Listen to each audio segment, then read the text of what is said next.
Saya akan sharing, saya beri tema Eklesia.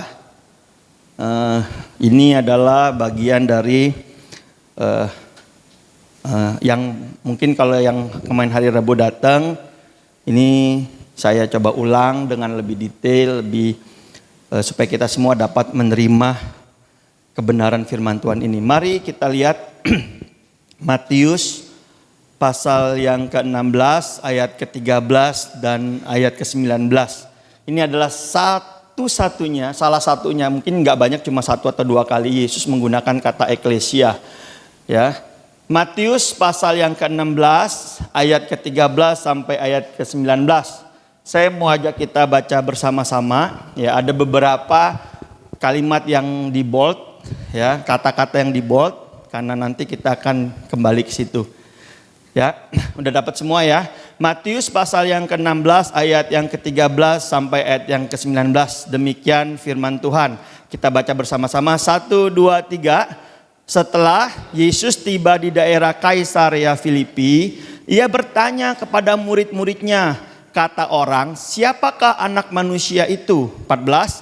Jawab mereka, ada yang mengatakan Yohanes Pembaptis, ada yang mengatakan Elia, dan ada pula yang mengatakan Yeremia atau salah seorang dari para nabi. 15. Lalu Yesus bertanya kepada mereka, tetapi apa katamu? Siapakah aku ini? 16. Maka jawab Simon Petrus, engkau adalah Mesias, anak Allah yang hidup. 17.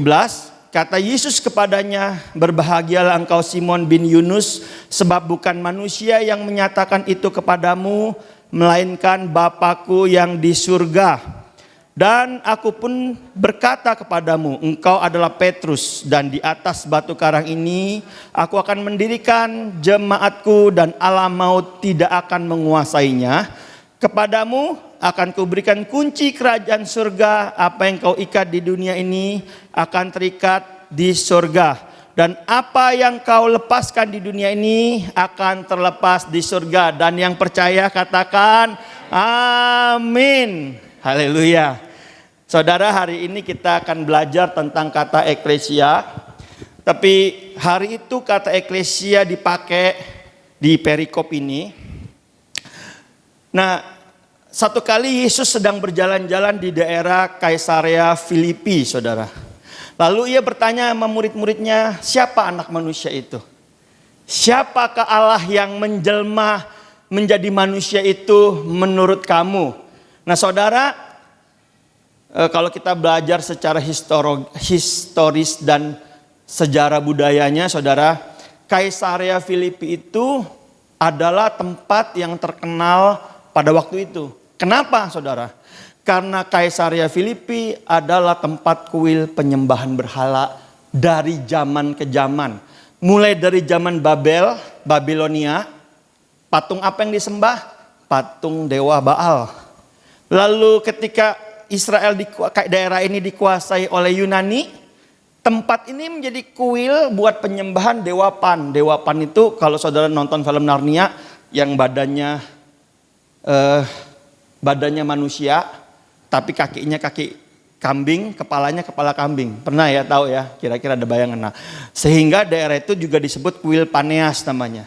Dan waktu zaman Roma, ya, waktu mereka dijajah oleh Romawi, daerah ini untuk menyembah dewa Zeus. Jadi Kaisarea Filipi ini udah jelas dari tahun ke tahun, dari zaman ke zaman tempat penyembahan berhala. Nah hari itu Yesus jalan-jalan sama muridnya ingin membandingkan dirinya dengan berhala. Tenang apa saya? Kalau kamu udah tahu ini tempat penyembahan berhala, menurut kamu siapa anak manusia? Mereka mulai ngomong, oh ada yang bilang Yohanes Pembaptis. Ada yang bilang Elia. Kenapa? Karena Elia itu dahsyat, api turun dari langit. Waktu dia berkata tidak hujan dan tidak hujan, waktu hujan, hujan. Lalu Yesus bertanya, menurut kamu, ya, kalau anak manusia tadi disamain, menurut kamu siapakah aku ini? Karena siapakah Yesus penting Identitas Yesus mempengaruhi bagaimana cara kita memberlakukannya, bersikap kepadanya. Setuju ya saudara ya? Kalau saudara bilang dia Tuhan, sebuah pertanyaan, apa benar saudara kita hari ini memperlakukan Yesus itu sebagai Tuhan? Ya, waktu hari Jumat kemarin saya sama anak-anak, kita ada komsel malam. Ini saya tanya, siapa menurut kamu Yesus? Ada yang bilang Yesus itu penenang. Kenapa? Kalau aku lagi gak tenang, aku cari Yesus. Ya, aku dengar lagunya, aku bisa dilawat sendirian. Ada yang bilang Yesus itu penolong. Kalau lagi susah, gak ada jalan keluar, cari Yesus. Yesus penolong.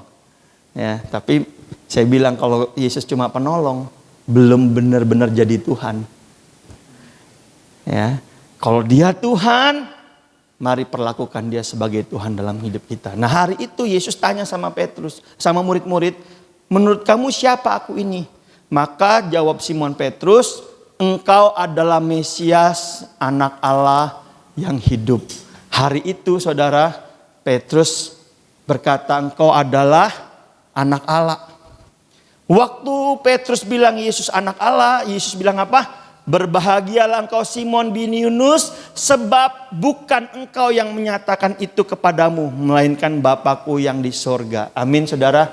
Saudara tahukah, tidak ada satu orang pun yang dapat mengatakan Yesus Tuhan kalau saudara enggak diwahyukan oleh Roh Kudus. Makanya banyak orang yang bilang Yesus Tuhan tapi enggak memperlakukan Yesus sebagai Tuhan. Karena ngomong Yesusnya bukan berdasarkan pewahyuan dari Roh Kudus. Karena apa? Agama. Saudara percaya nggak kalau saudara ke India, saudara ngomong soal Yesus dan orang India percaya. Tapi Yesus dianggap sebagai salah satu dewa mereka. Nggak beda sama dewa-dewa yang lain. Saya pernah satu kali ke Sungai Gangga, saudara. Bangga banget ke Sungai Gangga karena saya pikir Sungai Gangga itu bagus. Begitu sampai di sana, ya ampun. Beda tipis sama sungai di sini. Ada yang pup, ada yang kencing, ada yang mandi, ada yang bakar mayat, ada sembahyang di situ, semua di situ. Dan kalau kita tanya sama mereka, kamu percaya nggak sama Yesus Kristus? Oh percaya. Sama kayak dewa ini bisa nyembuhin orang sakit kan? Sama. Jadi mereka hanya nggak semua, yang maksudnya kalau kita tanya nih ya, yang belum bertobat gitu. Ya sama, percaya kan, tapi menganggap hanya sebagai dewa yang bisa menyembuhkan. Ada dewa yang menyelamatkan, bisa sama nih sama. Jadi sejajar, nggak lebih tinggi.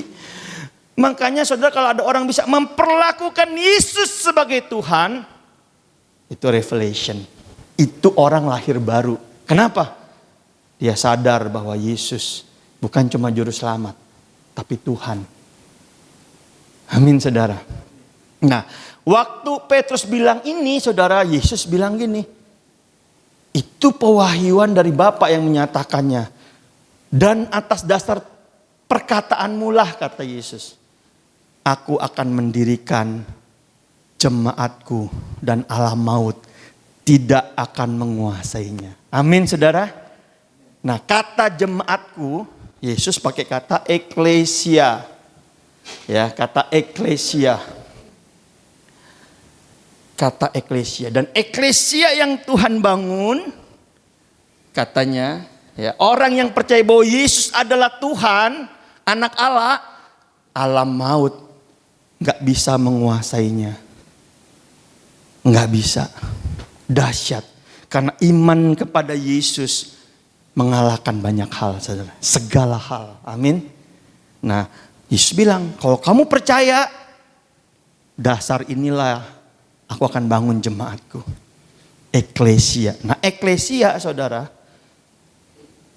kalau saudara cari, nggak ada penjelasannya eklesia ini apa gitu. Dalam bahasa Yunani eklesia itu apa. Tapi hari itu murid-muridnya jelas yang dimaksud eklesia itu apa. Jelas. Kenapa? Karena 400 sebelum zaman Yesus kata eklesia itu sudah dipakai saudara. Jadi kalau kita ngomong eklesia, misalnya orang ngerti. Kita ngomong apa ya misalnya. bakso Jawir. Gitu. Misalnya, tahu, oh bakso Jawir. Saudara nangkap nggak maksudnya? Kenapa? Karena di antara kita udah biasa ngomong. Sudah ngerti maksudnya apa, istilah itu apa gitu. Nah waktu Yesus ngomong, eklesiaku akan aku bangun, mereka paham. Nah apa itu eklesia? Nah menurut sejarah eklesia itu adalah, dulu waktu zaman Yunani, saudara, kalau ada tentara udah aktif 2 tahun ya. Tentara ini dikasih apa namanya? Privilege. Kalau raja mau perang, mereka boleh datang di sebuah podium besar gitu ya. Mereka bisa usul bagaimana cara invasi, bagaimana mereka mau utus, siapa yang mau diutus, siapa yang akan mimpin, yang sudah prajurit yang sudah ikut perang 2 tahun. Tapi dalam perkembangan 100 tahun kemudian, saudara, eklesia menjadi dewan kota. Dewan kota kalau kita DPR lah. Jadi setiap kota ada eklesianya, ada wakil-wakilnya, mulai dari ahli politik, tentara, pejabat, sampai yang fakir miskin ada kumpul. Ngapain kumpul? Untuk menentukan kebijaksanaan kota. Apa yang mau kita lakuin? Yang tentara bilang kita harus tingkatin budget buat pelatihan tentara. Wah, ya kan? Menteri Pertahanan. Ada yang Menteri Sosial bilang mewakili orang-orang susah, kita mesti dana bantuannya mesti ditingkatin. Wah, supaya sejahtera. Mereka berkumpul. Nah, orang-orang ini disebut eklesia. Nah, Yesus bilang gini, karena aku anak Allah, aku raja, kerajaan Allah akan dinyatakan, aku juga akan bangun eklesiaku. Ya, diterjemahkan sebagai aku akan bangun jemaatku. Coba lihat kanan kiri, nih bilang kamu eklesianya Tuhan. Ya, nih kamu eklesianya Tuhan. Amin. Nah, dan katanya, orang yang terpilih menjadi eklesianya Tuhan, menjadi jemaatnya Tuhan, Tuhan kasih otoritas. Otoritasnya apa? Aku beri kamu kunci kerajaan surga. Tuh yang kemarin bilang, ambil kunci apa? Kemenangan. Ambil kunci. Aku memberi kamu otoritas kunci kerajaan surga. Sehingga apa yang kamu ikat di dunia ini terikat di surga. Dan apa yang kau lepaskan di dunia ini ada terlepas di surga. Berarti orang yang percaya kepada Yesus Kristus sebagai Tuhan menjadi eklesianya, menjadi rekan kerjanya Allah. Dan orang yang menjadi rekan kerjanya Allah punya otoritas. Apa yang dia ikat di bumi, dia terikat terus di surga. Dan apa yang dilepaskan di bumi terlepas di surga. Amin. Nah, saudara, balik lagi ya, eklesia apa artinya? Dipanggil keluar. Arti kata eklesia itu dipanggil keluar. Nah, tapi kalau saudara lihat dalam perkembangan selanjutnya, eklesia ini jadi sebuah ilmu. Kalau saudara belajar teologi namanya eklesiologi. Ini definisinya saudara. Sekumpulan orang yang dipanggil keluar dari kerajaan kegelapan, kita ngomongnya to call. Ya, ayatnya 1 Petrus 2 ayat 9. Orang yang tadinya hidupnya gak kenal Tuhan, waktu dia mengakui Yesus adalah Tuhan, dia dipanggil keluar dari kegelapan kepada hidup yang kekal, dari manusia lama kepada manusia baru. Lalu gak cuma dipanggil keluar dan bisa jadi eklesia, mereka dibangun dalam sebuah dewan kota. Amin. Dari berbagai ilmu, dari berbagai lini dipanggil untuk dibangun menjadi rekan kerjanya Allah. Kita sebutnya apa? Kediaman Allah. Kita dalam misi menyebutnya to build. Untuk apa saudara? Memerintah bersama Kristus serta memperluas kerajaan Allah di bumi. Ini kita sebutnya to send. Menjadi dewan kota, rekan kerja. Jadi sebetulnya saudara, gereja, jemaat di dalam Kristus, saudara diberi otoritas, diberi tanggung jawab, diberi kuasa yang dahsyat. Amin. Nah, Matius 18 ayat 18 sampai 19, jadi ada 2 kali ditulis. Maka aku berkata kepadamu yang tadi, sesungguhnya apa yang kamu ikat di dunia akan terikat di surga. Dan apa yang kamu lepaskan di dunia akan terlepas di surga. Dan lagi aku berkata kepadamu, jika dua orang daripadamu di dunia ini sepakat meminta apapun juga, permintaan mereka akan dikabulkan oleh Bapa yang di surga. Amin. Dahsyat ya saudara ya. Eklesia ini dahsyat. 2-3 orang berkumpul dalam nama Yesus, sepakat, apa aja yang diminta dikasih. Nah, tapi terjemahan Indonesia kurang pas. Kalau saudara baca terjemahan asli Yunaninya bilang gini, aku berkata kepadamu, sesungguhnya apa yang kamu ikat di dunia bukan akan terikat di surga, bukan. Bahasa aslinya bilang gini, apa yang kamu ikat di dunia sudah terikat di surga. Apa yang kamu lepaskan di dunia sudah terlepas di surga. Amin saudara. Kenapa? Karena Yesus bilang gini waktu di kayu salib, tetelestai, sudah selesai. Apa aja yang saudara butuhkan, Yesus sudah selesaikan di kayu salib. Saudara hanya perlu klaim, terima. Kenapa? Karena sudah dikerjain. Tapi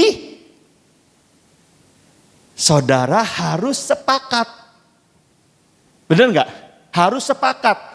Nah, problemnya eklesia hari ini apa? Nggak pernah sepakat. Kita nggak pernah sepakat. Satu-satunya cara iblis bikin gereja lemah, dibuat nggak ada kesepakatan.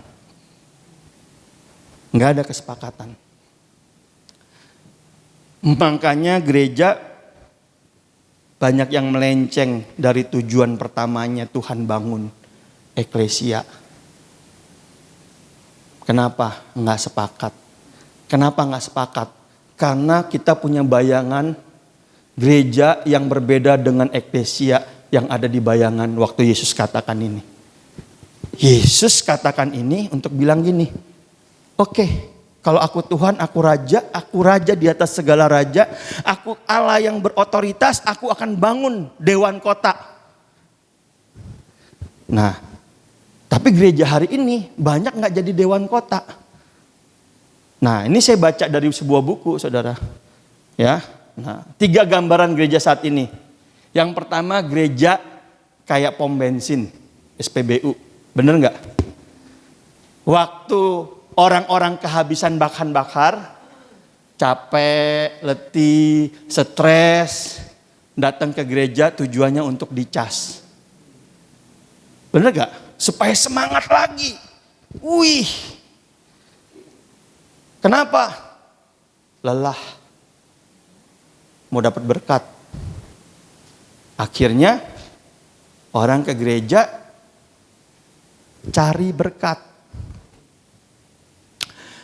Nggak sepenuhnya salah, tapi itu bukan tujuan utama.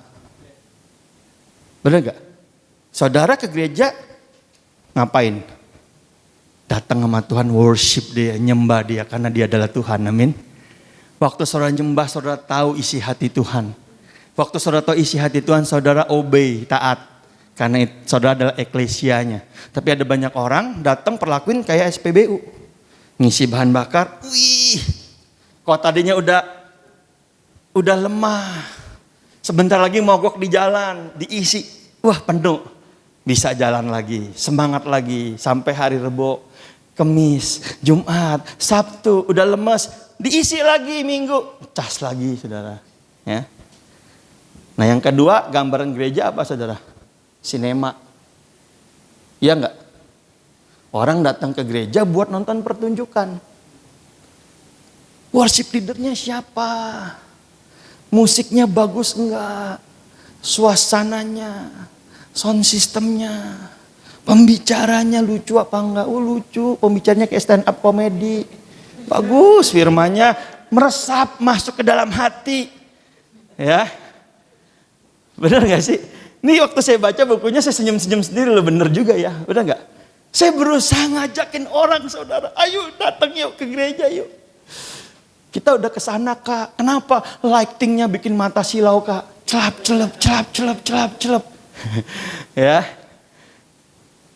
Kita anggap gereja kayak sebuah pertunjukan sinema. Padahal itu hanya aksesoris, saudara. Nah yang ketiga, gereja kayak supermarket, hypermart, one stop shopping. Kita berhenti, semua kebutuhan ada di situ. Mulai dari yang mulai dari yang mau menikah, sampai punya anak, sampai mau selesai. Ya, di rumah duka semua ada. Gambaran gereja kita hari ini.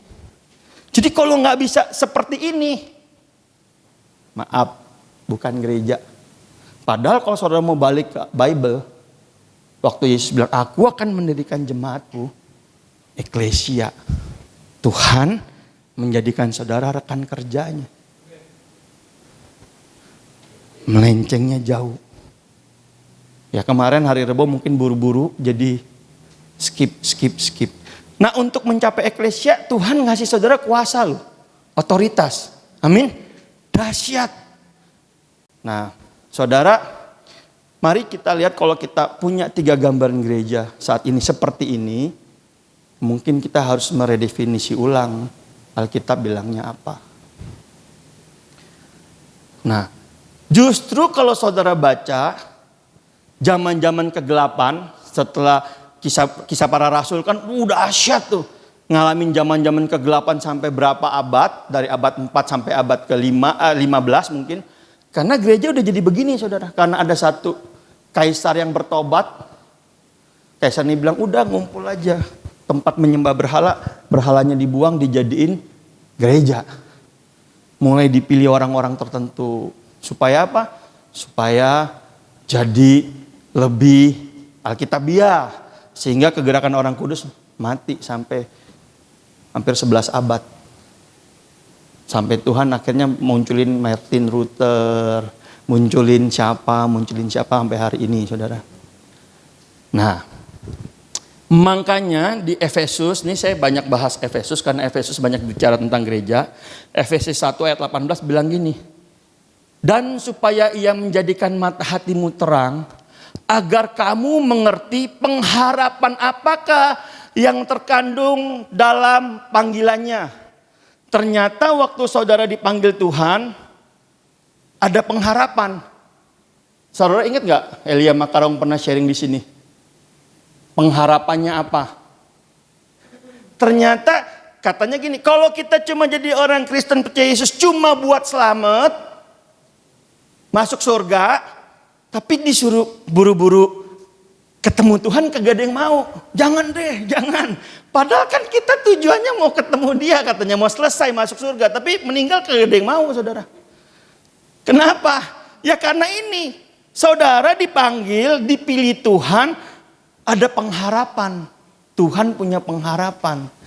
Supaya saudara ngalamin betapa kayanya kemuliaan bagian yang ditentukannya bagi orang-orang kudus. Dan betapa hebat kuasanya bagi kita yang percaya sesuai dengan kekuatan kuasanya.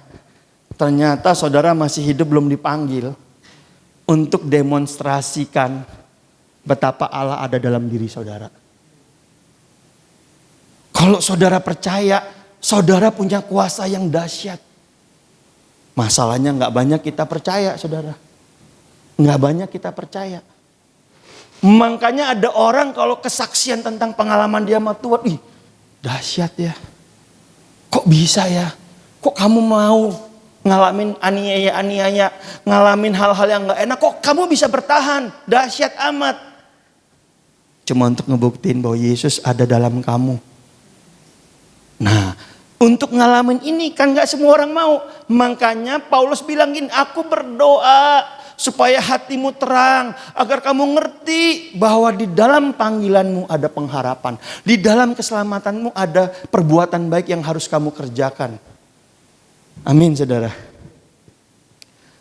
Yang dikerjakannya, ayat 20, di dalam Kristus, dengan membangkitkan dia dari antara orang mati dan mendudukan dia di sebelah kanannya di surga jauh lebih tinggi dari segala pemerintah, penguasa, kekuasaan, kerajaan, dan tiap-tiap nama yang dapat disebut.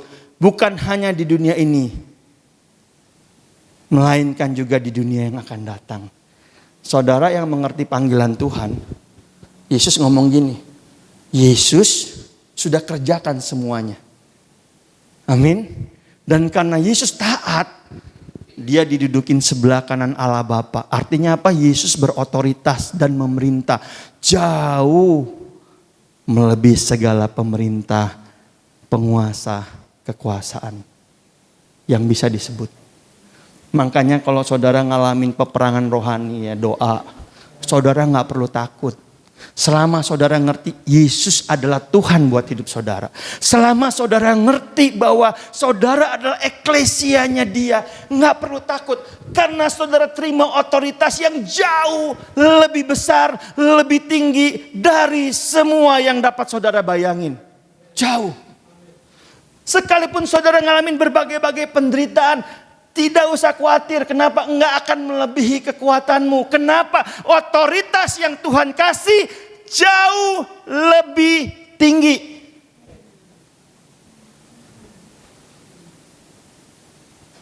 Makanya kalau ada orang punya masalah cerita ya. Masalahnya ini Pak, tapi kita bisa lewatin, puji Tuhan. Yang dengerin bengong-bengong. Kok bisa lewat? Karena saudara, di dalam engkau percaya kepada Yesus, engkau punya otoritas, engkau punya kuasa. Makanya saudara, Yesus begitu saudara tangkap ini, saudara akan dibuat naik level. Kenapa? Supaya saudara bersinar, menjadi terang. Orang lihat, beda strong, kuat. Amin saudara. Nah yuk saudara sadari nih kebenaran ini. Kebenaran ini sadari. Nah saya berapa minggu ini saya lagi berdoa saudara dalam peperangan. Jadi waktu kemarin di komsel kita bahas ini, buat saya ini meneguhkan kita. Dan saya berdoa supaya saudara juga diteguhkan. Kalau hari ini saudara lagi ngalamin peperangan. Wah, saudara ingat ayat ini hari ini bilang bahwa Yesus itu lebih tinggi dari segala pemerintah, penguasa. Segala dia lebih. Ini kalau dijelasin kata demi kata, cuma hari ini gak ada waktu. Itu bicara tentang exousia, penguasa-penguasa spirit di udara. Bicara tentang kosmokrator, budaya-budaya di dunia ini saudara. Saudara tahu budaya, hari-hari ini ada budaya di tengah-tengah generasi kita. Budayanya gini. Persamaan hak, hargai orang lain. Jadi kalau misalnya ada orang yang LGBT, hargain. Itu pilihan dia. Itu jadi sebuah budaya. Padahal itu dosa. Itu kosmokrator, itu yang dimaksud penguasa, kekuasaan, kerajaan-kerajaan. Maka kalau saudara pergi ke daerah mana, saudara pernah nggak ngalamin pergi ke satu daerah, kawin cerai di situ biasa. Pergi ke satu daerah, selingkuh biasa. Suami istri malah bisa tukeran pasangan. Biasa di situ. Kalau enggak malah enggak biasa. Itu kan kosmokrator. Tapi Tuhan bilang gini, kamu lebih otoritas dan kuasanya lebih dari itu. Makanya kalau kamu ke tempat seperti itu, kamu bisa kalahkan. Kamu bisa bertahan, bahkan kamu bisa kalahkan. Kalau kamu percaya Yesus Tuhan. Amin saudara. Haleluya. Bilang, coba kanan kiri, kita punya otoritas dalam Kristus. Nah, lanjut ya. Ini bagian yang sulit nih. Ayatnya Efesus 3. Jadi Efesus 1 ini kita Efesus 1, Efesus 3, nanti Efesus 4. 3 ayat 8 bilang gini, kepadaku yang paling hina di antara segala orang kudus, telah dianugerahkan kasih karunia ini untuk memberitakan kepada orang-orang bukan Yahudi kekayaan Kristus yang tidak terduga. Dan untuk menyatakan apa isinya tugas penyelenggaraan rahasia yang telah berabad-abad tersembunyi dalam Allah yang menciptakan segala sesuatu. Supaya apa? 10. Supaya sekarang oleh jemaat diberitahukan berbagai ragam hikmat Allah kepada pemerintah-pemerintah dan penguasa-penguasa di surga sesuai dengan maksud abadi yang telah dilaksanakannya dalam Kristus Yesus Tuhan kita. Sampai situ dulu. Saudara tahu tugasnya Paulus apa katanya? Supaya sekarang oleh jemaat. Jemaat siapa? Kita semua. Diberitahukan berbagai ragam hikmat Allah. Nah, hikmat Allah itu apa? Berbagai banyak. Makanya kemarin kita ngomong soal aktivasi. Jadi kalau saudara lagi di komsel, tiba-tiba lagi nyembah. Saudara tiba-tiba diingetin ayat sama Tuhan buat sharing. Itu hikmat saudara. Amin. Waktu kita lagi sharing, tiba-tiba teringat kesaksian, wah aku diberkatin banget, dulu aku pernah ngalamin ini. Itu hikmat yang sedang Allah nyatakan dengan berbagai ragam cara. Amin. Waktu saudara lagi nyembah Tuhan, tiba-tiba saudara dilawat Tuhan, dijamah, saudara ngerasain kasih Tuhan. Itu hikmat yang Tuhan beri lewat Roh Kudus yang ada di dalam hati saudara. Nah, perasaan tidak mampu, perasaan tidak layak buat kita gak berani ungkapin. Makanya pekerjaan Roh Kudus tidak terjadi. Karena Tuhan mau pakai semua orang. Bukan cuma satu orang. Semua orang. Bukan cuma satu orang. Jadi saudara, di dalam ketika kita kumpul, itu banyak hal yang Tuhan mau kerjain saudara.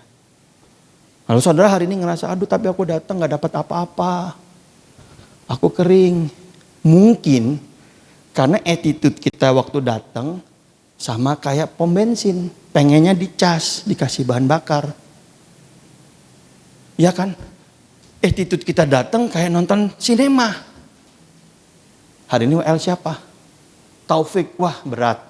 Udah ya, nggak usah pakai mic. Udahlah akapela aja berat daripada nanti sumbangnya lebih kedengeran gitu. Ya. Siapa? Pak Hosea. Wih, bagus nih biasanya semangat nih. Pilihan lagunya tepat, chordnya masuk. Kalau ini mau nembak suara aja bergumul kan. Padahal saudara, ya udah nanti berjalannya waktu kita tahu kok karunia kita semua apa. Berfungsi sehingga kita menjadi tempat kediaman Allah. Inilah yang disebut maksud abadi. Nah, maksud abadi apa saudara? Maksud abadi itu gini. Ingat gak Kejadian 1 ayat 26? Marilah kita menjadikan manusia serupa dan segambar dengan kita. Supaya mereka memerintah. Jadi maksud abadi Tuhan adalah mengembalikan saudara serupa dan segambar. Nah, gimana supaya serupa dan segambar? Ada di dalam kediaman Allah. Komunitas. Ya. Kenapa? Karena Allah juga komunitas dari kekal ke kekal. Allah Bapa, Allah Anak, Allah Roh Kudus selalu bersama. Nggak bisa dipisahin. Nah, segambar artinya sama kan? Sama dengan pencipta. Makanya banyak manusia kalau nggak punya teman, nggak ada komunitas, stres. Mikirnya kemana-mana. Nah, tapi ini bukan cuma komunitas-komunitas yang biasa, saudara. Tapi saudara dibangun jadi serupa dan segambar. Itu tujuan Tuhan yang pertama. Nah, kalau saudara udah serupa dan segambar, Tuhan bilang gini, wah, udah belajar nih serupa dan segambar. Tuhan bilangin, aku akan berdiam di tengah-tengah kamu, aku akan berdiam di antara kamu. Kenapa? Cocok. Ini saya kasih contoh ya. Misalnya saya, Pak Denny Hosea, kita ngumpul. Kalau hobinya sama, kebiasaannya sama, ngomongnya nyambung, setuju nggak? Tapi kalau saya ketemu sama orang, kumpul, nggak sama. Saya udah berhenti ngerokok, dia masih ngerokok misalnya. Asapnya kemana-mana, saya batuk-batuk. Udah habis selesai, buka meja katanya, pesan pitcher. Nggak cocok. Datang sekali, dua kali, besok nggak datang lagi. Kenapa? Nggak cocok. Sama, waktu kita di komunitas, di komsel kita datang, saudara. Waktu kita belajar firman, saling doain, saling. Tuhan bilang gini, ih Cocok. Ada yang nyakitin, satu memaafkan. Cocok kata Tuhan. Kita juga kan Tuhan ngajarin kita apa? Saling mengampuni kan? Hendaklah kamu saling mengampuni. Hendaklah kamu saling mengasihi. Karena kita praktekin, Tuhan bilang ini cocok. Aku akan berdiam di antara mereka. Makanya disebut rumah Tuhan. Maksudnya Tuhan ini yang disebut maksud abadi Tuhan yang tersimpan berabad-abad lamanya. Amin. Nah, waktu Tuhan ada di komunitas, gimana cara Tuhan memanifestasikan kuasanya? Tuhan melayani saya lewat kamu, Tuhan melayani kamu lewat saya. Benar gak? Waktu saya cerita, Tuhan bermanifestasi lewat pribadi orang lain. Untuk apa? Doain. Untuk nyampein firman. Untuk kasih nasihat. Waktu orang lain punya masalah, Tuhan bermanifestasi dalam hidup saya. Untuk nyampein sesuatu. Menasehati, melayani, memberi, bernubuat. Benar gak saudara?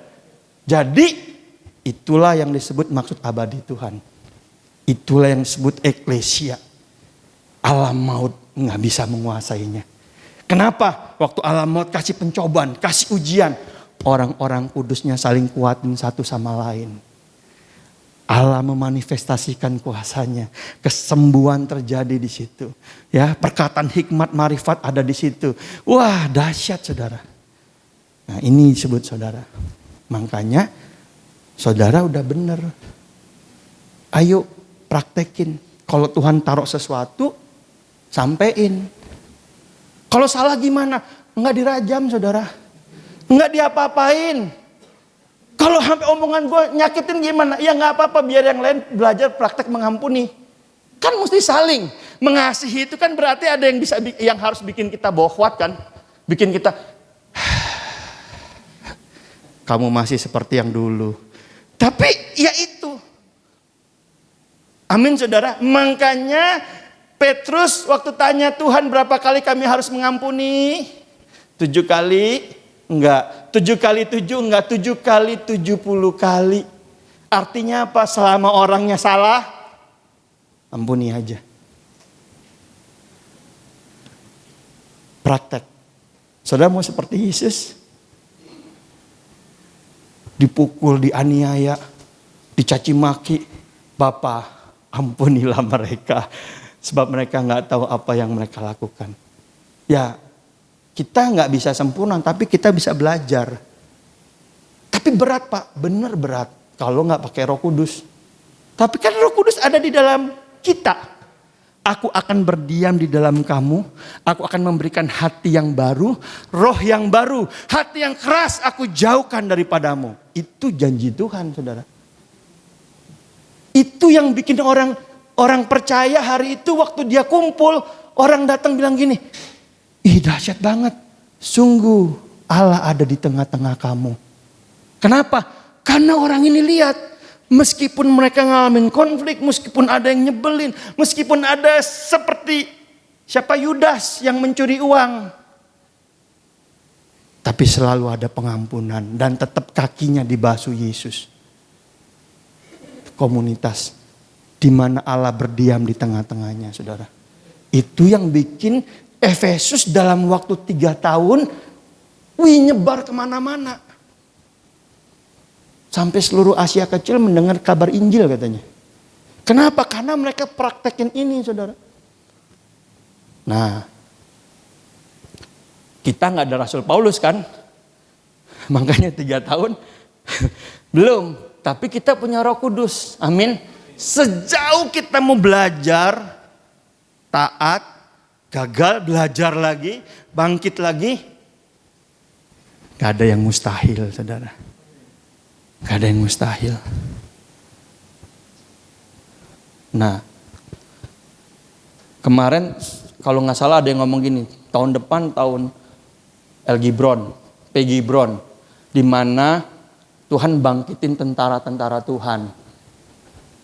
Nah kalau betul saudara, berarti hari-hari kita lagi dilatih untuk jadi tentara sama Tuhan. Amin.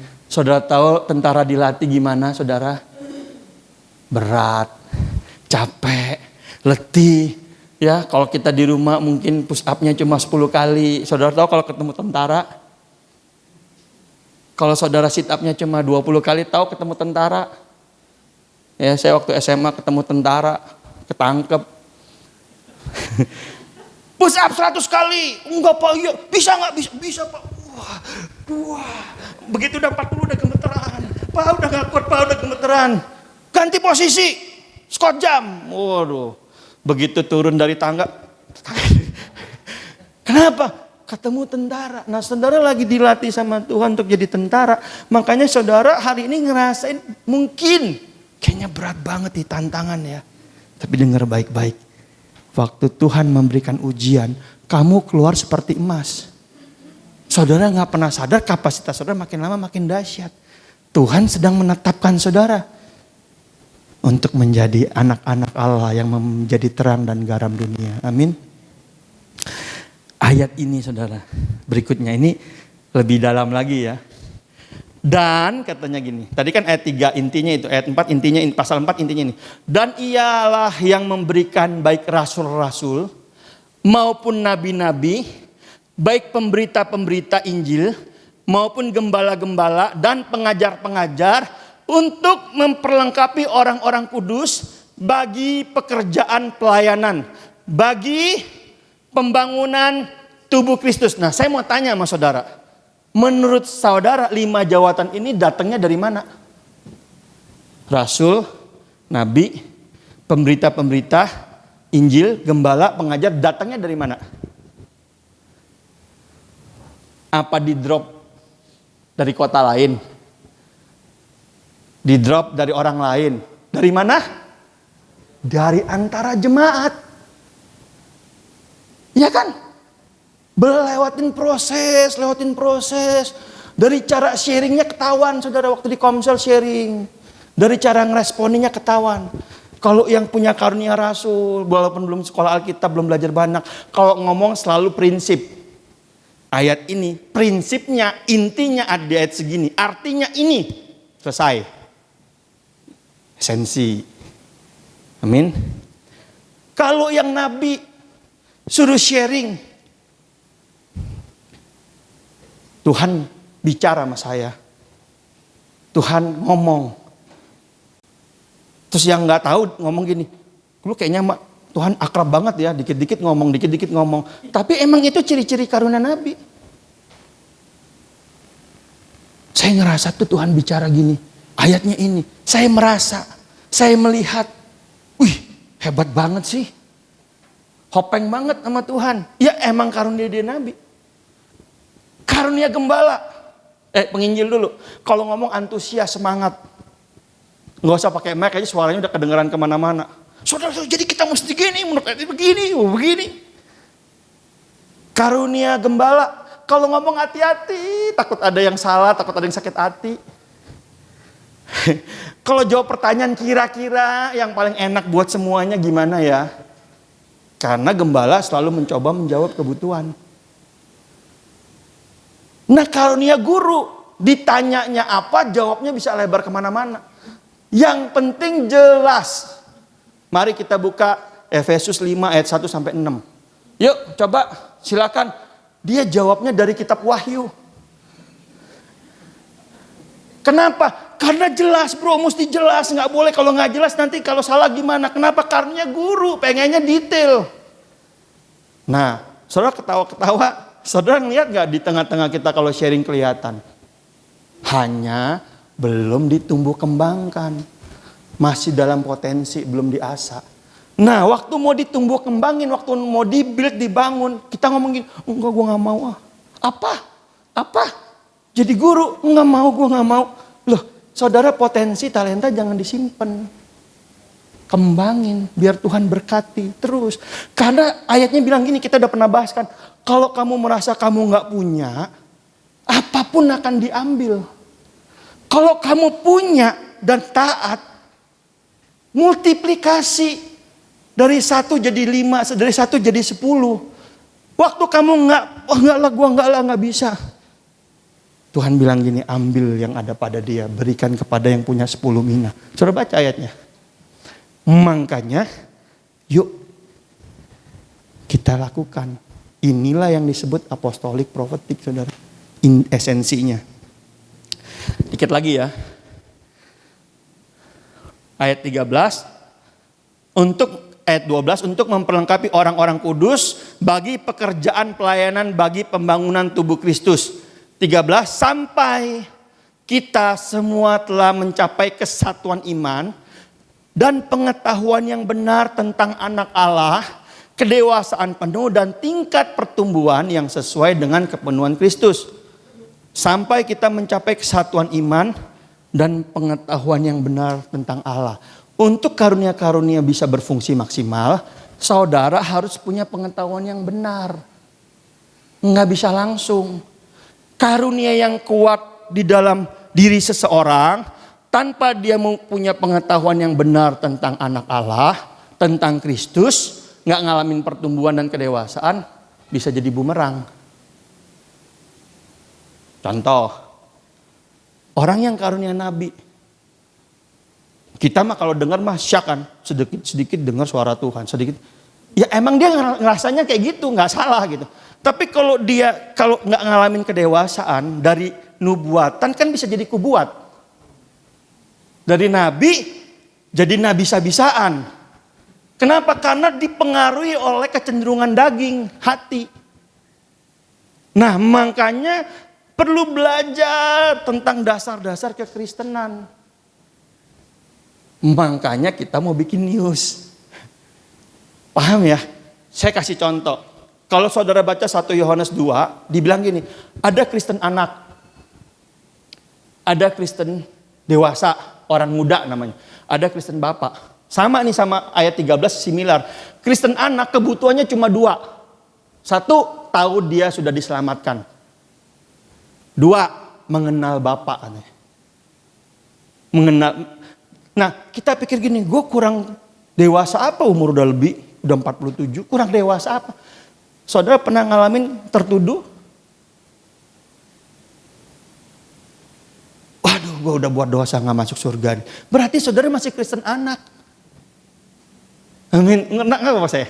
Karena Kristen anak itu tahu bahwa dirinya sudah diselamatkan. Jadi seberapa lama saudara jadi orang Kristen nggak peduli, tapi kalau saudara ragu sama keselamatan, saudara masih Kristen anak, belum lulus. Saudara tahu bahwa saudara sungguh dikasih oleh Bapa. Bapa provide apa yang saudara perlu. Begitu saudara ragu, khawatir, cemas, nggak bisa tidur, berarti saudara masih Kristen anak. Karena Kristen anak harus mengenal Bapa. Artinya apa? Bapa ada selalu sama kita, backup kita. Nggak peduli kondisinya. Kristen dewasa. Aku mau udah dewasa. Kristen dewasa kata gini, kuat dalam firman dan mengalahkan yang jahat. Bener gak? Lah, cium bau bunga melati saudara merinding kabur. Gimana ngalahin yang jahat? Ini bener loh saudara. Makanya perlu katanya apa?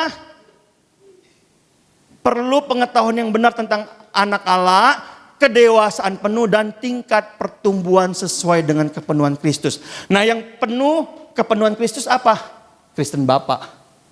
Tahu yang dari semula. Dia tahu tujuan dia hidup. Dia tahu fungsi dia di mana. Dia tahu karunia dia di mana. Dia tahu dia harus berbuat apa. Kenapa?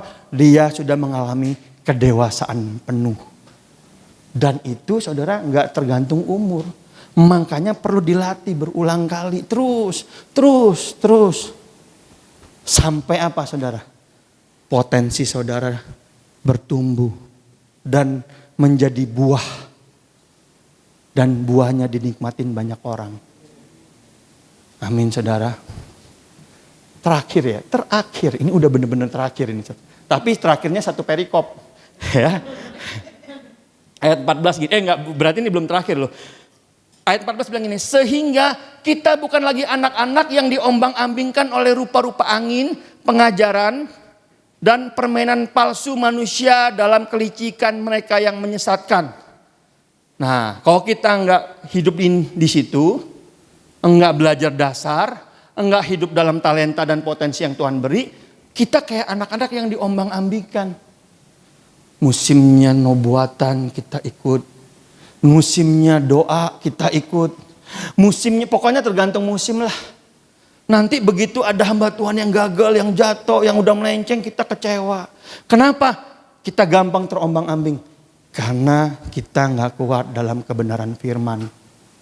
Yuk saudara. Akhir zaman udah semakin dekat. Tapi Tuhan lagi memunculkan orang-orang yang hidupnya benar-benar mau dipakai Tuhan dahsyat. Dulu ngomongnya faceless, nameless generation katanya. Orang yang gak terkenal, mukanya juga nggak sering muncul di YouTube atau di mana, tapi dipakai Tuhan dengan dahsyat. Kenapa? Karena mereka taat sama firman Tuhan. 15, tetapi dengan teguh. Nah ini, berpegang kepada kebenaran di dalam kasih dan bertumbuh di dalam segala hal ke arah Dia, Kristus yang adalah kepala. Dan daripadanya lah seluruh tubuh yang rapi tersusun diikat menjadi satu oleh pelayanan semua bagiannya sesuai dengan kadar pekerjaan tiap-tiap anggota, menerima pertumbuhannya dan membangun dirinya dalam kasih. Kalau semua kita berfungsi, saudara, kita akan diikat dan bertumbuh menjadi bangunan. Kalau kita nggak berfungsi, cuma jadi bahan bangunan. Pernah ngeliat bangun rumah, cuma jadi bahan bangunan? Ini mana rumah kamu ini Pak? Cuma ada bata, pasir, ada semen. Kenapa? Karena masing-masing bilang gini, enggak, aku nggak mau ah. Bukanlah aku nggak bisa. Tapi waktu mereka berfungsi, batanya dipasang, ada yang jadi semen, perkat, ada yang jadi apa, ada yang jadi tiangnya, bangunannya jadi. Kalau nggak jadi. Yuk. Nah, ini benar-benar terakhir dan terakhir ya. Ini saudara, ya terakhir. Ini kemarin dibahasnya Roma 14. Kerajaan Allah bukan makanan, minuman, tetapi damai sejahtera, sukacita oleh Roh Kudus. Tapi saya ngambilnya dari ayat ini, Filipi. Tapi esensinya sama, cuma ini lebih dijabar. Ayatnya bilang gini, jadi karena dalam Kristus ada nasihat, ada penghiburan kasih, ada persekutuan roh, ada kasih mesra dan belas kasihan. Karena itu sempurnakanlah sukacitaku dengan ini. Setelah mau ngalamin kerajaan Allah, damai sejahtera, sukacita oleh Roh Kudus, ayat 2 dijabarin. Karena itu sempurnakanlah dengan ini. Hendaklah kamu apa? Sehati sepikir, dalam satu kasih, satu jiwa, satu tujuan, dengan tidak mencari kepentingan sendiri atau pujian yang sia-sia. Ayat ini sama dengan gini, jika 2-3 orang kamu berkumpul, sepakat dalam namaku, minta aku akan kasih. Kenapa mereka dikasih? Karena mereka minta bukan buat kepentingan mereka. Amin. Kenapa dikasih? Karena mereka sepakat, mereka sehati. Dahsyatnya saudara. Mereka sepakat bukan untuk jadi cari puji-pujian yang sia-sia. Mereka sepakat karena mereka tahu mereka akan kerja Allah. Memperluas kerajaan Allah di bumi. Menjadi kediaman rumah Allah. Amin. Satu sepakat. Itu ayatnya saudara. Berikutnya dia bilang gini saudara. Hendaklah dengan rendah hati yang seorang menganggap yang lain lebih utama daripada dirinya sendiri. Dan janganlah tiap-tiap orang memperhatikan kepentingannya sendiri, tetapi kepentingan orang lain juga. Hendaklah kamu dalam hidupmu bersama menaruh pikiran dan perasaan yang terdapat juga dalam Kristus Yesus. Saudara tahu 5 karunia jawatan bisa berfungsi kalau 5 yang punya ini punya karunia sama-sama menundukkan diri. Karena semua karunia ini kalau ngeliat masalah bisa beda-beda. Ya. Kalau ada orang cerita ngalamin kesusahan, yang punya karunia rasul bilang gini, prinsip-prinsip nilai apa yang salah dalam orang ini sampai orang ini begini. Orang yang punya karunia gembala bilang, ya kalau dia lagi nggak ada duit dikasih duit lah, dijawab kebutuhannya. Percuma didoain, dia butuh makan. Oke. Orang yang punya karunia guru bilang gini, enggak, dia mesti diajar. Kenapa? Karena kebenaran memerdekakan. Diajar. Padahal lapar nih ceritanya nih. Ya. Orang yang punya karunia nabi, oke, Pak nanti kita doain. Sampein kata-kata nubuatan. Jadi 5 karunia jawatan bisa ngomongnya beda. Kalau nggak saling belajar nundukin diri. Nah, makanya saudara, iblis hancurinya supaya gereja nggak jadi eklesia yang berkuasa gimana? Supaya gereja tidak menjadi eklesia yang berkuasa gimana? Dia buat mereka nggak sepakat, nggak sehati. Dia buat orang-orang yang punya karunia dan kuat memiliki sudut pandang yang berbeda dan merasa paling benar. Ya dong, kita merasa paling benar semua, mau dijalanin yang mana? Ini loh ayatnya loh. Ini juga yang kemarin dijelasin, cuma jelasinnya terlalu cepet. Lalu ayat ini bilang gini, sebagai ayat yang terakhir. Dia bilang gini, marilah kita menaruh pikiran dan perasaan yang terdapat dalam Kristus Yesus, yang walaupun dalam rupa Allah tidak menganggap kesetaraan dengan Allah sebagai milik yang dipertahankan, melainkan telah mengosongkan dirinya sendiri. Dia mengambil rupa seorang hamba dan menjadi sama dengan manusia. Dan dalam keadaannya sebagai manusia, ia telah merendahkan diri, taat sampai mati, bahkan mati di kayu salib. Saya simpulin, Yesus yang adalah Allah mengambil rupa seorang hamba buat melayani. Kapan gereja bangkit? Kalau eklesianya berpikir bukan untuk kepentingan diri sendiri, pujian yang sia-sia, tapi gini, ayo saling melayani satu dengan yang lain. Aktivasi karunia-karunia. Ayo kita sebagai hamba, bukan benar atau salah, tapi respon. Amin saudara. Mari kita datang sama Tuhan, kita tundukkan kepala.